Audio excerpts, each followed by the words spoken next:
What is going on, everyone? Today I'm going to be giving you my spoiler-free review for the brand new horror film titled Weapons. This is directed by Cregger, the man who directed Barbarian a few years ago, which was a very solid horror film, one of the best of the 2020s. And once the marketing for Weapons began, I could tell this was going to be a very interesting film. It was a really good marketing technique where they were just showing like little clips of these kids running with their hands out, and it was just so creepily done that it immediately got me interested in what this movie was going to be about. This film's premise is about this classroom of kids that suddenly just disappears one day. The teacher shows up, the kids are not there. They are not in the classroom. The parents have no idea where the kids went, and the whole movie is about this mystery of what happened to these kids. Obviously, I'm not going to spoil that mystery for you in this video, but there is definitely a mystery there, and I was not able to predict what the mystery was. But let's go through all the positives and the negatives that I had for this film and then give it a rating out of 10. Starting off with the positives, I really do think this film was a perfect mix of horror, comedy, and a mystery/thriller. And I don't think I've ever seen a movie handle all of those elements in the same way that this movie does. It blends so many different genres seamlessly, like a lot of horror comedies I've seen, which I don't know if you could classify this as a horror comedy because it's not like funny all throughout, but there's definitely moments that are pretty hilarious and I got a lot of laughs out of it. But a lot of movies that do that, usually the comedy takes me away from the horror a bit. Like, yeah, it might be a little bit scary, but then it becomes like so funny to the point where you can't really get into the horror elements anymore. You just kind of feel like you're watching a comedy, and then the other way around happens as well. But this movie balances it so well, where there's a lot of comedy there, but they still make sure that the movie is really creepy and eerie, and there are a lot of terrifying moments. And I, like I said, have not seen a movie blend those genres as well as this one. And then there's a big element of thriller here, like it's a full-on mystery about what is going on with these kids, but everything is just blended so well. I think that's why this movie worked so well for me, is just getting to see those genres blended. The way it's directed is also amazing. Like, Cregger did a lot of interesting things with the camera in this movie, a lot of interesting shots. Even if it's just a very simple shot, it was just done so well. There's a lot of one-shot sequences where they're just following a character for like a good minute. And it's little things like that that go a long way for me. I really am a fan of how this movie looked visually. The way he uses the camera to reveal certain things or show you something in the corner that you can kind of see, but it's not like making it very clear that it's in that corner. But if you notice it, you'll notice it. They utilize the camera in a lot of ways to reveal certain scary, eerie pieces of imagery, because obviously you can just cut to it through editing, but they would rather have the camera actually pan to it, and it works so well. There's so many scenes like that in this movie that I thought were absolutely brilliant. The story itself is also a very unique concept. I can't say I've ever seen a movie with this exact same concept where kids just suddenly go missing. And of course, I've seen movies with kids going missing before, but the idea of it being a whole classroom of kids and what actually happens as what the reveal is, again, is something I've just personally never seen before. It was something very unique, very interesting. And the reason this all works so well is because of the structure of the film. The structure is incredible. The way it works is that the movie is essentially split up into different chapters through different characters' perspectives. So there's a lot of characters in this movie. There's like over 6 different character POVs you get to see, and it works so well because it goes out of chronological order. Like, you'll see a character's perspective going up to a certain point, and it'll cut to another character's perspective, and it'll go back in time to the beginning of the story, and it'll show where they've been that entire time. And it's cool to see how everything crosses over, and like how certain character POVs end up in a certain place, and the way it all comes together in the end is just so brilliant. Like, I really loved how they did it. There's even some character POVs where for a certain amount of time I was sitting there going, what's the point of this entire POV here? But then you learn what the point of it is later on, and you're like, oh, that's actually pretty cool. Like, it actually makes sense why this is all lining up. And I loved it. I loved all the characters as well. I think this had a lot of solid and fun characters to watch. In terms of the actors and actresses, you have Julia Gardner, Josh Brolin, Benedict Wong. It was a really solid cast of characters. There was a lot of people in this movie. Alden Ehrenreich was also in it, and he was really good. He actually had one of the funnier characters just because of some of the stuff that was happening in his scenes, and I never really felt bored by any of the characters' POVs. There was always something intriguing about them, and again, it all goes back to the story being very unique. It's not only a unique story, but the way they actually execute the story is incredibly unique as well. And of course, the most important thing for this movie is the reveal itself. What actually is going on? What is happening?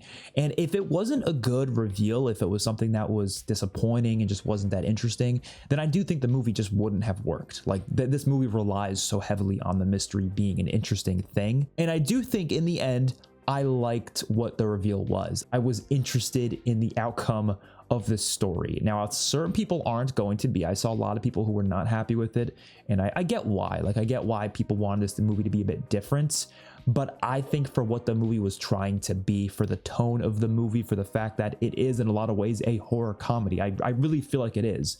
I think the reveal makes a lot of sense, and I think it actually works pretty well. And I think by far my favorite thing about this movie that immediately makes it one of my favorite horror films of the past few years is the fact that they really don't spoon feed you anything. Like, this movie is not telling you what it's about. It is not having the characters exposition dump like all sorts of social commentary. It's not doing that. Instead, it's giving you a lot of symbolism. It's actually making you think about what the movie might mean, what you could interpret it as. And I've seen a lot of people interpret this film in very different ways. There's people talking about, commentary revolving around school shootings. I see some people say it's about trauma and grief, and you don't really know exactly what the movie is trying to say or trying to be, but you can interpret that on your own rather than the movie just kind of like telling you exactly what it is. And I appreciate that. I think it gives the movie more life. It makes it so you can talk about it more. There's more interesting conversations to have about the movie. And I do think there's a lot of things going on in this movie. I don't think it's about one thing. I really do think there's a lot going on. Ultimately, I do think the main focus of the movie's story was about grief, because of course all the characters do not know how to deal with the fact that their kids just suddenly disappeared, like that there's no explanation for it. And not having an explanation for what the hell happened to your kids, like that's a terrible, terrible thing. Obviously, even if they knew what happened to them, they still want to know why it happened. But in this case, they don't even know what happened or why it happened or how it happened. They know nothing. And so obviously the parents are unable to get to that stage of grief because they're so stuck in just figuring out what is going on. And that's what Josh Brolin's character was mainly. He was a father to one of these kids, so he was so dead set on trying to figure out what it is, but to the point where it eats him up and causes him to not be a very good person. He does bad things in this movie. He does harmful things. And I like that they were focusing so heavily on that, but again, it wasn't so overt. But there is a ton of symbolism when it comes to what the kids are actually represented as. And again, I don't want to get into too much of that because it does kind of talk about spoilers, but I do think it was pretty brilliant in the end. And I really do appreciate that it wasn't just shoved in your face. It was just showing you what the movie has to offer, was showing you the story, and then anything else beyond that is up for interpretation, and you got to decide that for yourself. And I love the fact that we get to talk about that. It's the reason I wanted to make this video. Originally, I wasn't going to do a review for this film. I was going to do a little short review for it like I do for some other movies. But I said this movie deserves more conversations because it actually is about a lot of things. And I saw some people saying it's not about anything. And I was like, what are you talking about? You have to read through the lines. Movies don't have to overtly tell you what it's about for you to actually talk about it. I think too many movies nowadays do that, where they just throw all of the commentary at you, and it's like, no, let us actually think about it more. Now, although this movie is honestly nearly perfect for me, I really did love it, I do think there are a couple things that held it back from being like one of the best horror movies I've ever seen.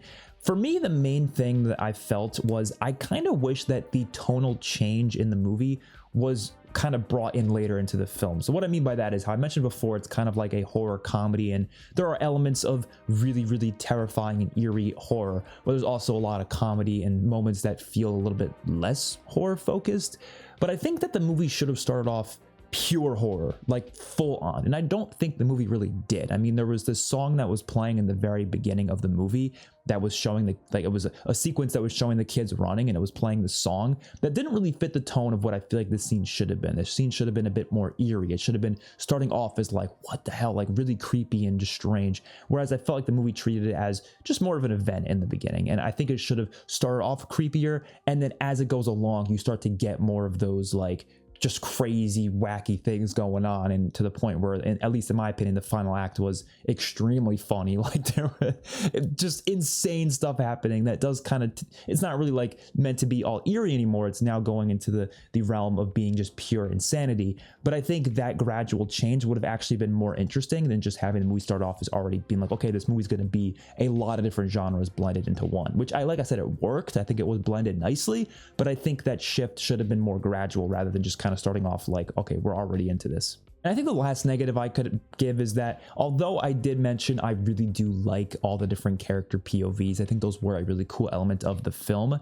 I do think some of the characters got a little bit too much screen time, whereas some of the other ones didn't get enough. Like there were some characters I wanted to see more of, and I felt like it could have been a bigger part of the story, whereas other characters, maybe I would have rather seen a little bit less of them. And especially with Josh Brolin's character, I think he was one of the best of the film. There was a really emotional part to that character, a really emotional core, because of course he was a father of one of the kids in that classroom, and they had a really good scene with him like kind of like grieving over his son, and it was very emotional, and they did kind of cut away from it a little too fast for me. I feel like they should have stuck to it a little bit longer because it was a very sad scene, and I think we needed more moments like that. We needed more moments to really show a grieving father. I think a lot of people are comparing this movie to Prisoners because obviously Prisoners has a similar foundation where the kids go missing, and I think that movie does represent a grieving father a little bit more substantially than this movie does. So I think they should have showed a little bit more of that. They should have showed a little bit more of Josh Brolin's character, a little bit more of him grieving, and maybe a little bit less of some of the other characters. Like there's this one like younger guy in the movie named James. He's like all into drugs, and there's this whole story with him. He's actually a really funny character. So many funny things that happen with him, but I don't think that emotional core was there whatsoever, obviously. So I would have preferred seeing a little bit less of him and a little bit more of Josh Brolin's character, at least in my opinion. But overall, this is a fantastic film. One of my favorites of the year, one of my favorite horror films of the past few years. I'm going to give it a 9.4 out of 10. It really was that good. I really cannot stress it enough that you should go see this movie. And I really can't wait to see more of Zach Cregger's work in the future because he is very talented, clearly. Hopefully you guys enjoyed. I will see you on my next one. Peace out.